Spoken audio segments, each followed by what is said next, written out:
Foot.fr, fournisseur officiel de football.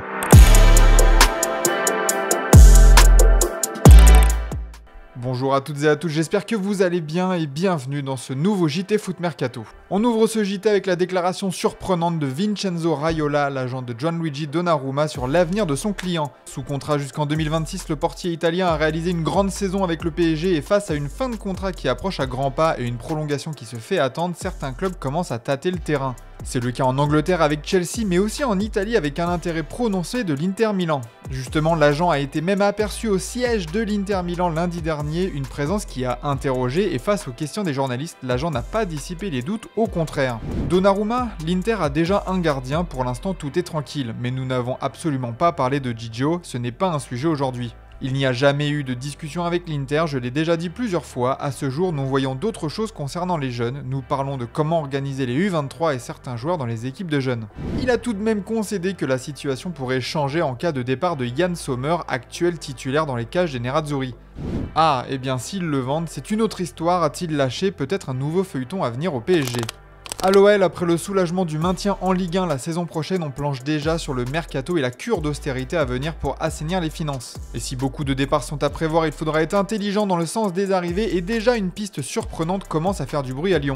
En effet, la presse espagnole nous indique que l'OL serait intéressé par une arrivée de Thomas Lemar. L'international français vient de vivre une saison blanche, la faute à une blessure au tendon d'Achille et semble être en fin de parcours à l'Atlético de Madrid. Attention tout de même, il faudra compter sur un sacré geste du joueur concernant son salaire puisqu'il touche bien plus que les 200 000 € mensuels que Michel Kang a fixé comme plafond salarial. Peut-être un autre pari à venir en Ligue 1 après les retours de Paul Pogba et d'Olivier Giroud. Justement, le LOSC a accueilli Giroud mais ne s'arrête pas là et selon nos informations, le club nordiste serait en concurrence directe avec un autre club européen pour un espoir danois, Abdul Darami. Jeune ailier droit de 17 ans, il est suivi par Lille mais aussi par le PSV Eindhoven également sur le dossier. Étant le frère de Mohamed Darami, joueur du Stade de Reims, évolué dans le même pays que son frère peut être un atout dans la manche des Dogs, reste à négocier avec le FC Copenhague. Des nouvelles des Girondins de Bordeaux maintenant qui s'apprêtent à vivre leur deuxième saison en National 2 mais qui affichent leurs ambitions, ils veulent retrouver la Ligue 1 d'ici 2030. Bruno Irles, l'entraîneur bordelais, a annoncé clairement que la montée était l'objectif cette année et s'agite sur le mercato pour s'en donner les moyens avec déjà 9 recrues ayant le profil National 2. Peut-être le début de la remontée pour le club mythique du football français. Le FC Nantes serait lui proche d'accueillir une vieille connaissance de la Ligue 1. Selon nos informations, les Canaries sont en passe de recruter Youssef El Arabi. Auteur de 16 buts en 46 matchs avec l'Hapoel Nicosie la saison dernière, l'international marocain avait évolué en France, à Caen, et son retour devrait se conclure rapidement malgré l'intérêt de plusieurs autres clubs. À l'étranger, Benoît Badiachil ne compte pas partir de Chelsea, c'est en tout cas ce qu'il a affirmé lors d'une interview exclusive pour Foot Mercato. Au lendemain de la victoire 3-0 face au PSG en finale de la Coupe du Monde des clubs, le défenseur français a tenu à louer le travail effectué cette saison par son club et ses coéquipiers et a aussi tenu à clarifier la situation sur son avenir. Selon nos informations, Enzo Maresca compte sur lui au sein de son projet, des informations confirmées par l'intéressé. Oui, je serai toujours à Chelsea la saison prochaine, le club, le coach et tout le staff me donnent énormément de confiance et croient en moi. Je ferai tout pour le rendre sur le terrain, j'aime le club, la ville et les supporters et donc j'espère pouvoir écrire encore un peu plus l'histoire avec ce magnifique club, une stabilité bienvenue pour peut-être aller chercher une place pour la Coupe du Monde 2026 avec l'équipe de France. À Chelsea d'ailleurs, si les derniers étés ont été synonymes d'achat compulsif, l'intersaison 2025 pourrait bien pencher dans l'autre sens. Selon The Athletic, pas moins de 15 joueurs sont poussés vers la sortie, parmi eux on retrouve Joao Félix, Ben Chilwell, Raheem Sterling ou encore les Français Axel Dizazi ou Christopher Nkunku pour les joueurs confirmés. Chelsea va aussi profiter de la multipropriété pour envoyer des jeunes joueurs en prêt à Strasbourg comme Kendry Páez par exemple. Le grand ménage débute chez les Blues. Et si Chelsea a gagné la première édition de la Coupe du Monde des clubs et qu'il n'y a pas eu de réels problèmes à déplorer pendant la compétition, le syndicat des joueurs n'a pas été tendre vers la FIFA et Gianni Infantino concernant cet ajout dans le calendrier déjà très chargé des joueurs. Si Infantino a déclaré que cela donnait le coup d'envoi de l'âge d'or du football, cet avis n'est pas du tout partagé par la FIFPro. Infantino se comporte comme un homme qui se prend pour Dieu, cette compétition cache une dangereuse déconnexion de la réalité quotidienne des joueurs du monde entier, a accusé Sergio Marchi, dirigeant de la FIFPro. La FIFA continue d'augmenter ses profits sur le dos de ceux qui jouent, il est impossible d'organiser un spectacle si on n'écoute pas la voix des protagonistes, il est temps que les joueurs soient mis vraiment au centre du jeu, on a joué avec des températures inacceptables mettant en danger la santé des joueurs, c'est quelque chose de grave qui ne peut pas se produire lors de la Coupe du Monde de l'an prochain. Une chose est sûre, la tension monte toujours plus entre les dirigeants et les joueurs de football. En Italie, Yacine Adli a des touches au Moyen-Orient pour un possible départ du Milan AC selon nos informations. Prêté à la Fiorentina la saison dernière, l'ancien Bordelais n'a jamais vraiment réussi à s'imposer chez les Rossoneri et vient peut-être le moment du changement. Si le Spartak Moscou s'est montré insistant, en Serie A son profil intrigue des clubs comme Bologne ou le Torino, mais des intérêts plus lucratifs émergent du Golfe où plusieurs clubs d'Arabie Saoudite et du Qatar se sont déjà positionnés.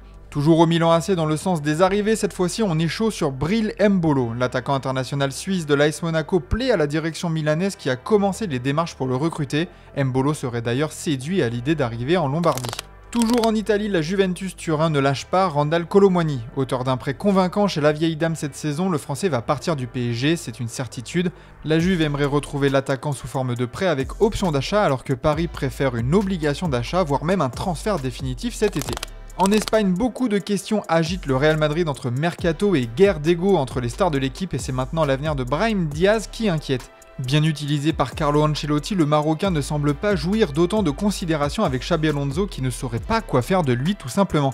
Il a pu gratter quelques minutes de jeu lors de la phase de poule de la Coupe du Monde des clubs mais n'est pas entré en jeu face à la Juve ou Dortmund par exemple. Avec l'explosion de Gonzalo Garcia et le recrutement récent de Mastantuono, il y a un embouteillage au poste de milieu offensif mais pas de quoi remettre en question son avenir selon AS. Le joueur veut se battre pour sa place et un possible départ prochain de Rodrigo pourrait bien donner raison au clan du joueur. Et justement sur le mercato, le Real veut passer à la vitesse supérieure mais Xabi Alonso a pris son premier stop depuis son arrivée à Madrid.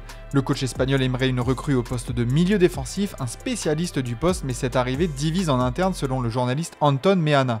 Il y a des gens au sein du club qui sont avec Xabi Alonso et qui pensent qu'un milieu spécifique est nécessaire pour construire le jeu et donner au club un peu plus de liberté de mouvement indépendamment de ce que Dean Huijsen fait en défense. Mais Florentino Pérez a été très clair dès le départ, il ne veut pas payer 100 millions d'euros pour un milieu axial qui, selon lui, n'en vaut pas la peine. À ce poste, Florentino Pérez rêverait de Rodri mais les recherches ont été mises en pause concernant le milieu de terrain, l'heure est à l'adaptation pour Xabi. À Barcelone, le bras de fer entre le club et Ter Stegen continue et la reprise de l'entraînement n'a rien arrangé. Plus du tout dans les plans du club catalan après l'arrivée de Joan Garcia et la prolongation de Chesney, l'international allemand s'entraîne à l'écart du groupe selon le média catalan Sport. La séance était prévue ce matin à 9h30 et le gardien s'est entraîné seul en salle de sport. Il n'a pas non plus passé sa visite médicale de pré-saison au contraire de 36 autres joueurs présents, la guerre continue. Et une des cibles de longue date du Barça a enfin un prix fixé et un prétendant sérieux, c'est Luis Diaz. Outre le FC Barcelone, le Bayern Munich s'était montré intéressé il y a quelques jours par l'ailier colombien et a décidé de passer à l'action. Selon The Athletic, le club bavarois a dégainé une offre de 67,5 millions d'euros pour recruter Luis Diaz, proposition refusée par Liverpool. En réponse à cette approche, les Reds auraient donc fixé le prix de leur joueur à 100 millions d'euros, un montant qui ne veut cependant pas dire qu'ils aimeraient qu'il parte, le plan est de le garder la saison prochaine et s'il venait à partir, le remplaçant serait tout trouvé. Selon nos informations, Liverpool serait prêt à foncer sur Rodrigo, l'ailier du Real Madrid. Arne Slot apprécierait beaucoup le joueur, nul doute que l'argent d'une vente du Colombien sera réinvesti dans l'achat du Brésilien, un effet domino pour débloquer tout le marché. Toujours en Catalogne, la soirée d'anniversaire de Yamal continue de faire parler et cette fois-ci c'est le père du joueur qui a tenu à prendre la parole. Alors que les artistes de petite taille soient montés au créneau pour défendre leur activité, le papa du prodige s'est contenté de dire que tout s'était bien passé et a invité la reporter à aller chercher l'information. Et concernant la plainte déposée par l'ADEE d'où nous vous parlions dans le JT d'hier, il a simplement répondu « Je ne sais pas, sans donner plus de détails, mais en coulisses au club, on serait très préoccupé par l'avenir de l'ailier, comme rapporté dans l'émission Ahora en Soles ». On passe aux officiels du jour et le retour acté de Jordan Henderson en Premier League. C'était dans l'air depuis quelques semaines, le milieu de terrain anglais s'est engagé avec Brentford pour un contrat de 2 saisons, 2 ans après son départ de Liverpool.